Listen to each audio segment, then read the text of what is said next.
welcome to Beyond the Headlines. I'm Roy Kaunds, and as usual, I have with me Sunil Kaushal. Good evening. Welcome to the show, Sunil. Thank you. Before we start this show today, there are a few things that I want to make clear. Before we roll on. It is last week someone complained about this show to our channel manager, saying that they were quite angry about the fact that we were taking anti-government stance. Well, let me make it very clear. Two things. We do not take any anti or pro stance. We are completely unbiased and we are fair. What we try to do as journalists and as analysts, we try to bring to you a different viewpoint from what you may be aware of. What do you say, Sunil? I think it's fair enough to say that because you'll get both sides of the story. Right. And you've got to analyze the story and see what the pros and cons are. So if you are in favor of it, you will like it and you'll agree. Yeah. And if you are not in favor of it, you will also agree that that is not the right thing. So I think people just need to understand that we are not taking sides, and we cannot take sides. Right.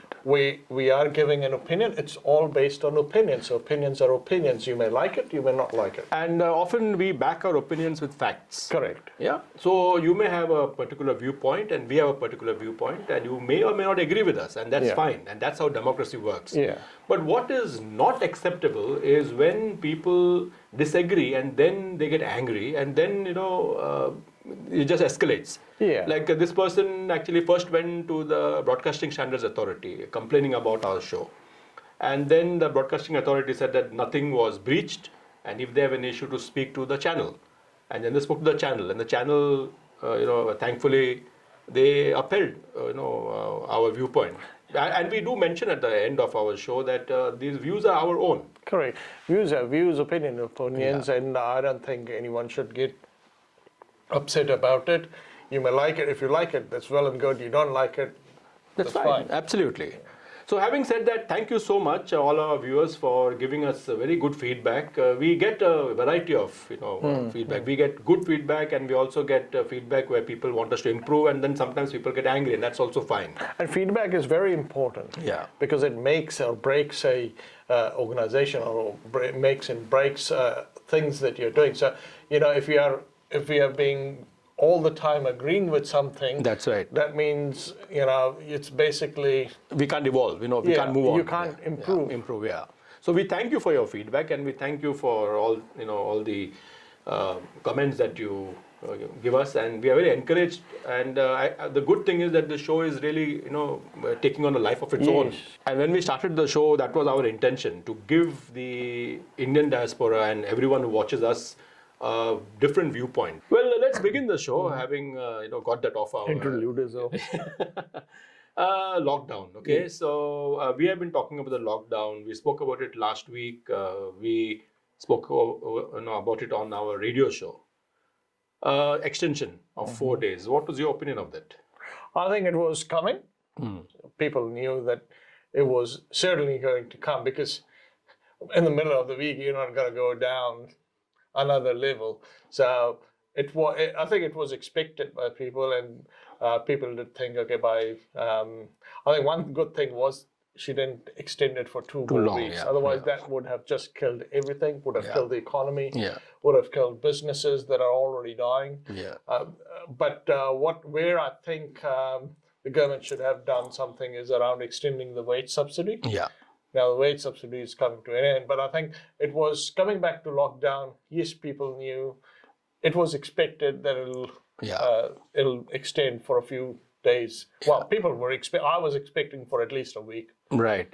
But, before she announced the lockdown, there was already a lot of murmurs, both in the press and, even from the public, about lockdown fatigue. Many of the talkback shows were talking about lockdown fatigue. And I think that's now started hitting people. You can see people going out into the streets, without a care in the world, which I think is dangerous. But I think that's part of the fatigue. So I agree with you on that fatigue bit, because it is people people are like sick and tired of it. Where people need to be wise, and we recommend. Well, we are not medical experts, but what I think, to safeguard yourself and your family, wear a mask.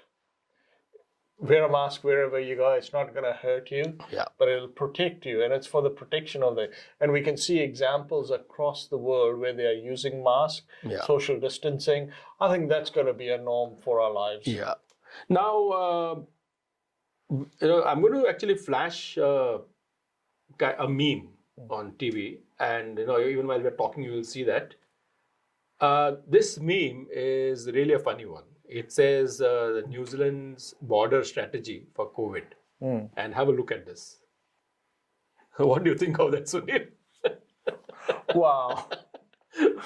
Yeah. Yeah, I mean the border facing testing was a total shambles. It was a shambles. Yeah. Look, I don't think many people know, but just yesterday, Dr. Shane Reddy asked Chris Hipkins about staff-facing... border-facing staff. Border-facing staff and quarantine-facing staff and all those frontline staff. The MIQ, MIQ staff. Yeah. Asking them about what are the numbers. And his reply was that obviously he can't give the numbers at the stage, but he said it's not mandatory to test them on 3rd day and 12th day. Yeah. Now, this is a shock to me. It was a shock to me when I saw that. Because all this time we are expecting people are being tested. Yeah. But to say it's not mandatory, I mean, come on. We're talking about a thing that has kind of nearly destroyed so many things, so many lives. Absolutely. Now... and this is. I'm not talking about the people inside. Yeah. I'm talking about people outside who are actually safeguarding us. Exactly. Yeah. You see, the health ministry, right through, they have made a series of blunders. So now, for example, now with this border-facing staff, the cabinet had already passed a plan. They said that testing has to happen. That is, has to happen at this frequency. These are the number of people who will be tested, which is 100%. And these are the funds that we are giving you. The cabinet paper is there. What happens? Health Ministry under Dr. Bloomfield says it is too complex, we can't do it. So I have a feeling that, we would like to criticize the government, but in this case, I'm going to take the side of Jacinda and Chris. You can't criticize the government in that. Correct. Because the government said, we need this done. Or the politicians. Government said, we need this done. Done, yeah. The bureaucrat did not respond to it. And then when asked by the government what's happening, they said it's too difficult. I think that's unacceptable. Absolutely unacceptable. But unfortunately, what happens is everyone, for their own reasons, they are not attacking Bloomfield. Of course, the ruling party will not, because he's been with them. And what National is doing is even they are not attacking Bloomfield because they want to attack the government. They want to get political mileage out of it. Yeah, that's very wrong. National should be attacking the Ministry of Health, because in this, as I say, government played by the books. So you can't attack the government to say, oh, why wasn't it checked? Well, it wasn't reported by Dr. Bloomfield or the health ministry to the government. Right. And it's very wrong to attack the government on this. Exactly. Because anyone who has worked in government would know that the ministries themselves are totally independent. The chief executive of each of the ministries, they are arm's distance. They are arm's distance. They do not take orders from the minister. What they do is they follow the policy of the government in power of that day. But they do not take any instruction. In fact, the chief executive is only answerable to the State Services Commissioner. And in normal cases, the State Services Commissioner would have called actually Bloomfield to his office and asked him a show cause. Why did you not do what the cabinet asked you to do in normal circumstances? And in normal circumstances, Ashley Bloomfield would have to resign. But what has happened in all of this, that Chris Hipkins has taken the responsibility. Yeah.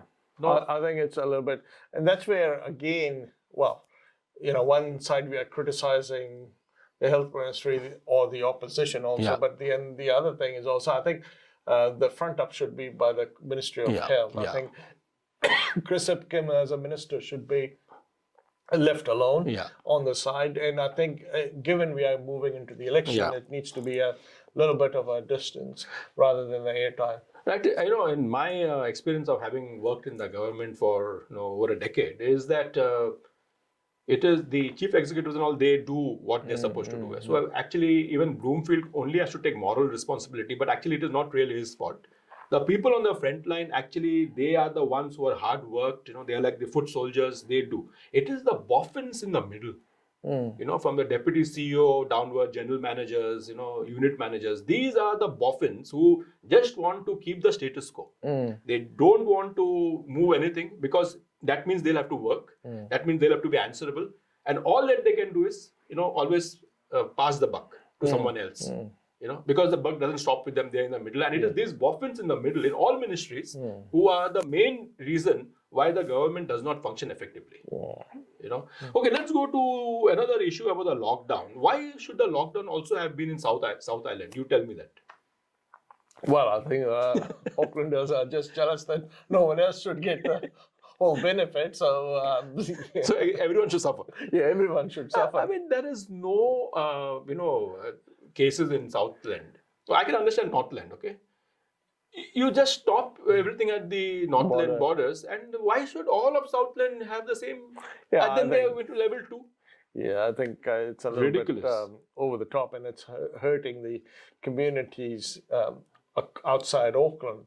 Well, it's hurting all of New Zealand, but I think especially in South Island, I can understand 2 meter distancing. You say yes, you have to have 2 meter distancing, mask out the public, clean spaces, etc. That's all fine. I don't think the businesses should suffer. Yeah.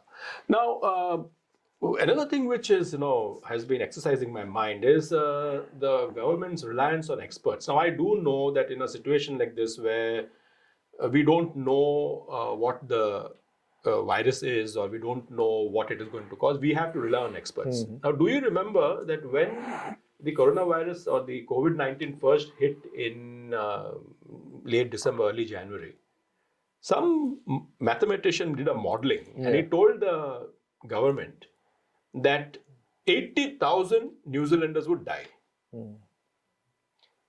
India, which has got a population of 1.3 billion, we have not, 80,000 people have not died. I think it's 59,000 or something like that in India.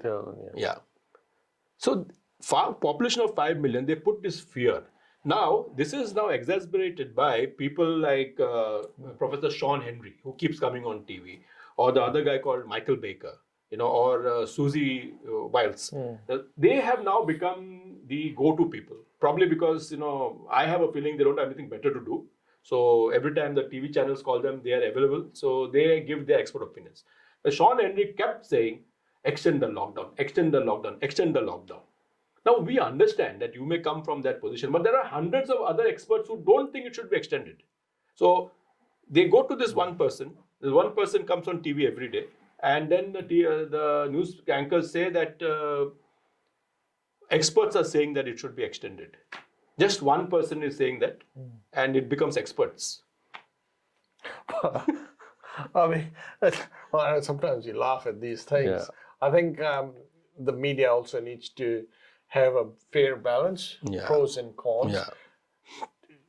Some experts, for example, like Sweden, they say, look, we should go the Sweden way, but it's not being discussed. And I think it's more around the fear in the people. The fear that has come in the people. If thinking that shutdown is the only way to escape. For example, what happened in China in the breakout. They shut down the whole Wuhan province. And I think we need to learn, or we need to live with it. I think it'll come down to that. Unless the vaccine is there, you live with it. It'll probably spread around. We were going fine. And people, I mean, the experts never said that it can come through frozen channel also. I mean through food packets and all that. It can live 3 weeks. So. I mean, good that you spoke about Sweden, because there was this doctor from Sweden who did a very nice piece on supporting the Swedish model. He said 6,000 people have died, but COVID is gone away from Sweden. And he actually gave reasons, how the virus transmits, how it mutates. And in the end, he said that this is a slightly more lethal virus than a normal flu virus, because the death rate even now, I think 1.3 or is less than 2%. Yes.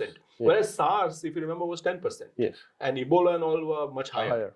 So this is actually, I think, months or years later, when people look back, I have a feeling that people will say that this was an overreaction. Maybe because of what happened in Italy or Spain, or in Wuhan. So maybe because of what happened there, there was. But I mean, we can't ever say, with any certainty. But looking at the numbers in India, for example, 1.3 billion people. I saw a photograph of people shopping, in Mumbai, in a place called Dadar, which was very close to where I used to stay in Mumbai, and it was chocker. There was no hardly place to move. And remember, Mumbai is under lockdown. The people just flouted it, and they came out. I'm not supporting it. I'm saying it's dangerous, It is dangerous, but I think we know how it spread. It spread through air, and how through air we breathe, cough, sneeze. How do you protect yourself with the mask? Disinfectant, wash your hands, all those basic things. We need to do it. Right. And we just can't keep living with it because people are hurting. Businesses are hurting. If the country didn't have enough money, what would we do? Exactly. And so many people are losing their jobs. Talking about the wage subsidy, which you touched upon, a little earlier. Now, Grant Robertson has dug his heels in. Well, it was evident. Look, he says the wage subsidy will not now, come back. I think it was evident that it was from the start. Help people, probably till the election time, which was in September, and then you just can't go on doing that. And what we will see is, unfortunately, we will see people losing, like Office Bank closed 14 of its branches, 17, something like that. Today we'll see more people. Unfortunately, losing their jobs. It's very tough. And, Christmas is coming, and this is always around Christmas. Restructures at work, at factories, people not buying anything. I think they need to stimulate the economy. Right. Interest rates going negative, who knows? Most probably by the end of the year. Mortgage sales. It's really a bleak future. It's not. And one thing I think, I don't know, the viewers may know it, have the answer, but I don't have the answer. I haven't seen any of the political party, and I mean any of the political party coming with a good rescue remedy kind of a thing for economic policy of what they will do to help our businesses, to help our people. See, why I say businesses is because people are employed. Right? And if the employer is not getting, for example, the wage subsidy was coming to me, not to my employer. He still pays the holiday tax, he still pays the, holiday pay, he still pays the ACC, he still has to pay the rent. So there hasn't been much grant in those. Yes, the government has said they can take a loan, but why couldn't some sort of thing be done for the businesses so that they don't, you go downtown in Auckland, for that matter, it's a ghost town. Absolutely. It's an absolute ghost town. You hardly see, there's so many shops for lease. So many shops for lease. Even Henderson, just outside our studio here, you look at so many businesses are folded up. Absolutely. So it's really a bleak future. Now, do you think because of the second wave, has a bit of the pixie dust around Jacinda worn off? What's your opinion? I think what has happened is that the election being postponed, and she's dug her heels, 17th October, nothing. Now will be the test time because Parliament will rise again, and depending upon how the wage subsidy, I think the main thing here is around wage subsidy. And I think when Jacinda said it'll be a COVID election, I think with COVID still in front of mind, she was right in saying that. And I think with COVID election, I think it's the economic stimulus. People would want to know how are you going to save my Yeah, job? yeah. What are you going to do? I don't think this would be much about environment or anything else. You know something, or homelessness. Jacinda reminds me a bit, or rather, she's in a position which is similar to Winston Churchill's after World War II. Correct. So when the World War II was going on, everyone looked up to Winston Churchill. He gave those stirring speeches. You know, we'll fight them on the beaches. Yeah, we'll fight them on the, you know, and all that stuff. He rallied England together only by the power of his words. But once World War II was over, people realized that he is not a prime minister for peacetime, and he lost the elections. Yeah, so the difference between there is that I think war was over, but in this we're still in the midst of the war. Yeah, that's and you know, we still have certain other things, elements on the fringe, apart from COVID, for example. And obviously for COVID, she's been a darling of the global news headlines. So, and she did help people, when I say she did help, to be fair to to Winston also, as a part of the coalition government decided we'll do the wage subsidy once and twice. And I think now with wage subsidy running out and elections still a month or 6 weeks away, it'll start hurting people. Talking about the elections, two girls, young girls, 16 years old, they went to High Court because they wanted they want the election, I mean the age for voting reduced to 16. Do you agree with that? Okay, we are in New Zealand. Okay, in certain democracies, if we were in India or Fiji or somewhere else, it's different. In New Zealand, as a 16-year-old, you can do so many things. So elections, voting, it's just another tick in the box. I think it's not. They've done, you know, over the past years, they've done so many things for a 16-year-old. So it's not going to change anything. What my thing is, how much uptake it will be. If you're saying it's not mature enough or thing. And that is the thing, you know, where in those countries, there are some countries which allow voting at 16. The uptake is highest in that group. The reason being that they are all very agog, you know, the first time they are voting. Yes. It's after a couple of elections that they lose the charm and they stop voting. The problem is that these youngsters are always, you know, of the woke youngsters. And what happens is, if more of the youngsters come, and that's the reason why it's the left-wing parties which are supporting this kind of reduction. My issue is that at 16, children they're just coming out of their childhood, and there are a lot of things they can do. They can have a baby, they can drive, but when it comes to political maturity, I think for voting it requires some sort of political maturity. You can't just vote. Just because Greta Thunberg says that the world is, warming up, or the whales are dying, or the dolphins are dying, so vote for some party. I don't think we can do that, and that's my problem with, allowing 16-year-olds to vote. And I know it's a very controversial statement I'm making, but you can't have a government based on whether to save the seals or not, or the dolphins. Well, see, that is the thing, I mean, I think they tried, I don't know if they tried in the local body election to get the 16 years to vote.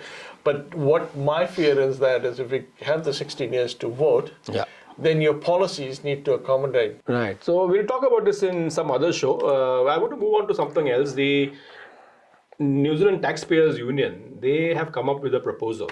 We are going to just flash that, their website.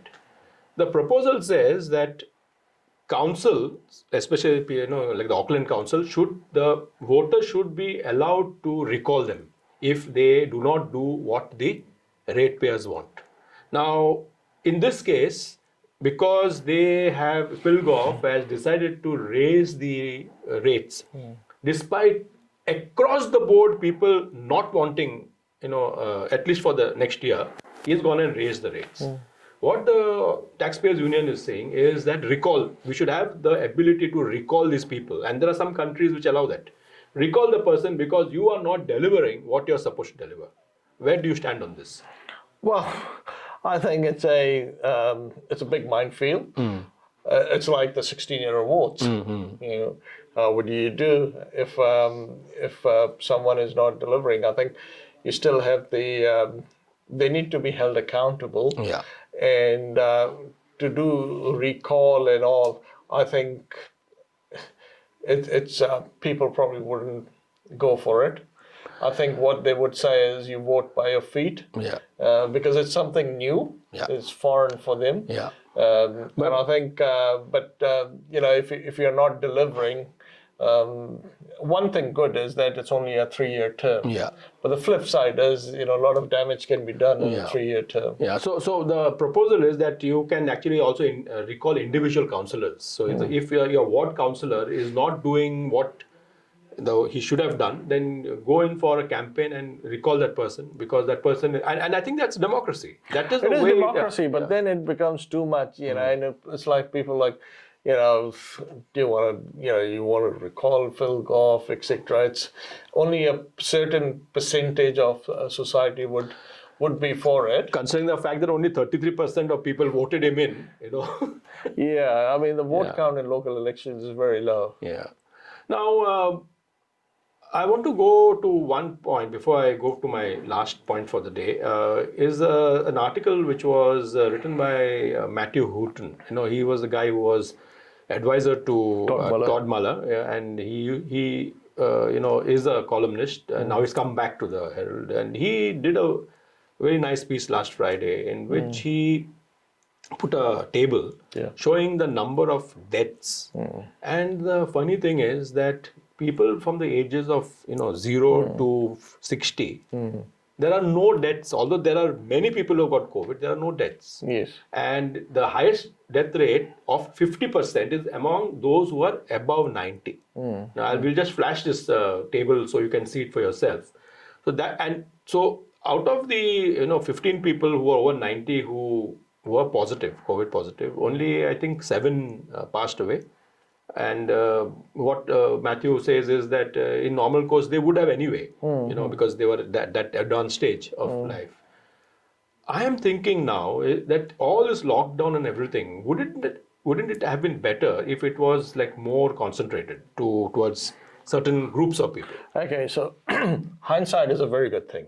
It's a brilliant thing. Only if we knew this in the very beginning, I think the government would have acted at that. It was absolutely new for everyone, and we think, to echo Jacinda's words around, go fast, go early, go hard, etc. I think they did the right thing at that time. Yes, most of the deaths were in the aged care facilities, so we know where it can attack. I know a person who had COVID, and I think he was covered in the media also. I think it also depends upon your body capability. For example, I'm very low immune, so I have to be careful. So it's all those things. So I think it was mainly around the old age facility or aged care, and certainly the health ministry would have now realized if there was another wave, how to combat it. Right. So I want to, before I end the show, there's something I want to discuss with you, Sunil, and that is about the American elections. So we have Joe Biden, and then his running mate Kamala Harris, who has an Indian mother. When Kamala Harris was named as the running mate, a few Indians actually, they whooped with joy, saying, "Oh, that's the first time an Indian may become vice president." I am not very sure that both Joe Biden and Kamala Harris are the right type of people for Indian politics, because the Republicans and Trump have been very supportive of Indian policies. I don't see the same with Joe Biden. Now, there are two reasons for that. One is that, let's play a clip. We will show you all the gaps which Joe Biden does, and people are saying that he's actually, losing it. Losing his memory. That's what a lot of Americans. In fact, the Washington Examiner actually mentioned that, saying that he is probably losing his memory. And you can see from the gaps that we will play for you of a kind of silly statements that he makes. The number one job facing the middle class, and it happens to be, as Barack says, a three-letter word: jobs. Jobs. His mom lived in Long Island for 10 years or so. God rest her soul. And although your mom's still alive as your dad passed. Poor kids are just as bright and just as talented as white kids. The largest growth in population is Indian Americans moving from India. You cannot go to a 7-Eleven or a Dunkin' Donuts unless you have a slight Indian accent. I'm not joking. By the way, this is my little sister Valerie, and I'm Jill's husband. Oh no, you switched on me. This is my wife, this is my sister. They switched on me. We choose science over fiction. We choose truth over facts. Billions of gallons of gasoline. I mean, billions of I think it's $2.3 billion worth of, $500 billion in savings and 2-point-something billion metric tons. To heed the timeless advice from Teddy Roosevelt, speak softly and carry a big stick. I promise you, the president has a big stick. Now, besides that, he has made some strong statements about Kashmir, and he has attacked the current Indian government. And Kamala Harris has gone to the extent of saying that if they're elected, she will interfere in Kashmir. Now, I think that is not acceptable. You cannot interfere in any sovereign country's internal affairs. Kashmir is an internal affair of India, and Indians can look after it. We don't want American intervention. We don't want the Democrats to just get a few votes from here and there to make such nasty statements. And hence, I personally do not support both Biden and Kamala Harris coming into the White House. That is my opinion. What is yours? I think no country or politician should interfere into someone else's business. Yeah. It is a sovereign business of India. Yeah. What they want to do, the Americans or Democrats or Republicans can support India based on trade or on different things, but when it comes to their own internal thing, we are India or New Zealand or anyone is not saying that you build the wall next to Mexico. That's right. Or put another wall up north in Quebec or on the border of Canada. That's Americans' prerogative, what they want to do. Exactly. So I think the similar way they should not as a vote gathering from Indians or non-Indians. I think they should just stay away from internal politics of some other country. Yeah, so I think Joe Biden and Kamala Harris should take a lesson from Jeremy Corbyn. He was thrown out. Everyone thought that he would become the Prime Minister. He lost the elections badly. One of the reasons was the entire Indian diaspora in UK. Yes. They voted against him. So, for all our viewers there, if you're very enthusiastic about Kamala Harris becoming the Vice President, well, I have my reservations. You can support her if you want, but she is not the right person for Indian politics. And finally, before we end, last week's segment on Sushant Singh Rajput was really well received. And there has been some headway, but I hope that by next Friday, there will be some big news coming in and we will cover it in the next show. Yes. But those who have been following it, that now things are really hotting up. Sure. The CBI has really tightening the news and a lot of unsavory facts are coming out. So really watch this space. Yeah. So thank you so much for being with us and for listening to us. And please keep writing, agreeing and disagreeing with us. We love your feedback. And we will see you again next Friday. Yes, next Friday, 7:30. Friday in level 2, we'll meet again. We'll meet again in level 2. Yeah. Good night.